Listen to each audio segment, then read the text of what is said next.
Tonight, an ambulance patient rescued from rising floodwaters. The Lachlan River hits the 10-metre mark at Forbes. And homes and businesses inundated in Canowindra. Good evening, I'm Jeff Phillips. A patient trapped in an ambulance by rising floodwaters has been rescued by a Dubbo SES crew and taken to hospital. Emergency service workers at the scene said they were shocked at how the water had risen a metre and then dropped again in the space of a few minutes. It was an early morning rescue and Mother Nature wasn't helping just before 6 a.m. on Saturday. Rain literally pouring from the sky to add to the already 4 inches which had hit areas south of Dubbo on Friday night. Added to the 2.5 inches the day before, many local creeks were flooding, causeways across the Obley Road changeable and treacherous. Paramedics were called out near Toongai and picked up their patient. When it came time to head back, they were cut off. This causeway dropped 1 metre in 10 minutes, a quick consultation about the best way to handle the potentially life-threatening situation. Then a Dubbo SES truck braved the floodwaters, putting the patient on board and making its way back before the water could rise again. Then across a second flooded causeway to meet an ambulance dispatched from Dubbo. The sick man was transferred to the ambulance and taken to Dubbo Base Hospital. This morning we responded to an ambulance with a patient on board.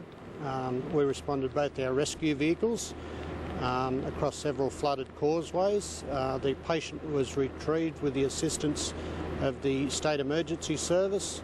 And a warning to travellers as well as those using their local roads. We came through this creek 5 minutes ago.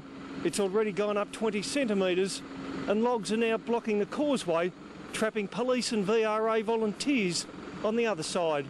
The SES again to the rescue, using their winch and truck to drag the tree off the swollen floodway, chainsawing it up before pushing it off to the side of the road. Emergency workers are asking motorists to resist the temptation of trying to cross floodwaters. Obviously check conditions. The way the weather is at the moment, obviously check conditions and plan your trip before you. If you don't have to make it, don't do it. Many roads around Dubbo are closed. Some low-lying roads have more than 1 metre of water across their surface. These landholders checking their dams found nearly 100 mils in their rain gauge from the overnight downpour. John Ryan, Win News.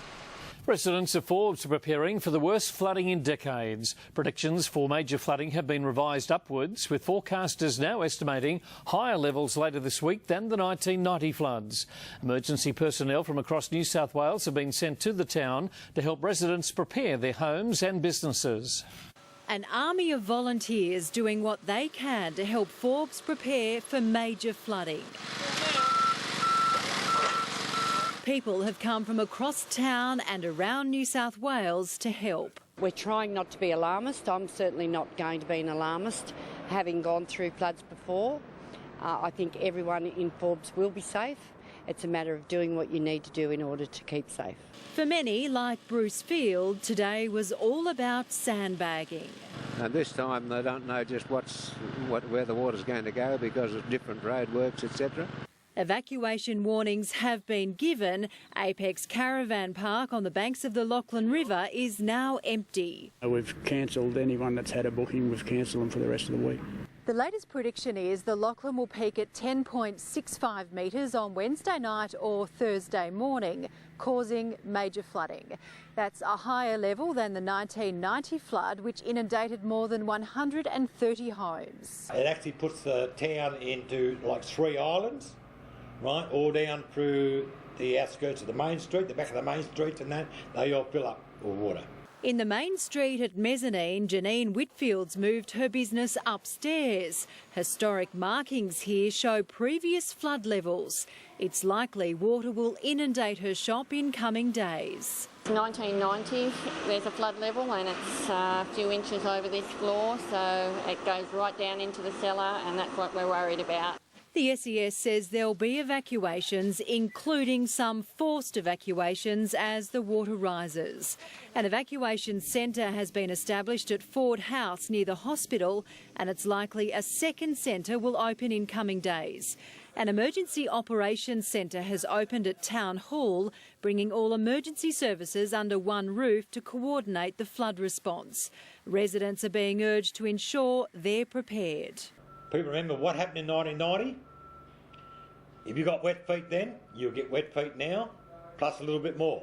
Red Bend Catholic College has closed for the week and tomorrow's sheep sale has been cancelled. Genya Cole, Win News.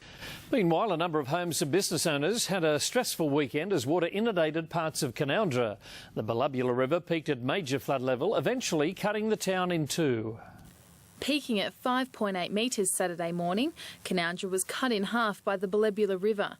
SCS units couriered residents across the causeway when floodwater reached its peak. Well, the boat is out. It has been launched and we've actually brought a resident over who had a family situation. Canowindra locals attempted to stay high and dry as the water reached levels unseen for over a decade. Boxing Day we had floods and the floods reached the top of the gutter, but this time it's gone well up into the yard. We're lucky we've got all our stuff up on pallets, but if it comes through the floor it is messy, very messy. The water soon began to recede, but vehicles were delayed from crossing the bridge, with many of the Shire's roads lifting due to heavy water flow. With the floodwater now heading downstream today, locals are left to pick up the pieces. The roads around our Shire will need work, and that's something we'll have to address, and there'll be damage right across our Shire, there's no doubt about that. The rain has subsided, although a moderate flood level still remains today. Emily Brotherton, Win News. Parts of Cowra went under on the weekend with flood levels topping those of 2 years ago. On the positive side, regional dams are now full to capacity. Cowra copped the worst of the floods at the weekend when the Lachlan River topped the 10-metre mark. Some homes in West Cowra were inundated in the minor to moderate flood. But Mayor Bill West was confident Cowra was over the worst of the flood threat at the weekend. A significant number of road closures and some major road closures, mostly localised flooding or caused by localised flooding. In the case of the Olympic Way, it was a bridge washout. But yes, it's not unusual for that. Some of these roads should be closed when there is a minor to moderate flood. But the constant rain had local residents fearing a repeat of 2010. In 2010 it was up over these fields just behind us here. It's still raining, so I'd expect it probably to still keep coming up for sure. But look at the water there now, there's a lot of water.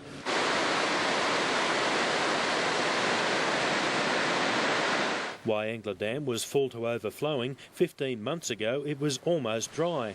2 weeks ago it was at 77% full. At the weekend the floodgates were open. People came from across the region to marvel at the rare spectacle. It's real good.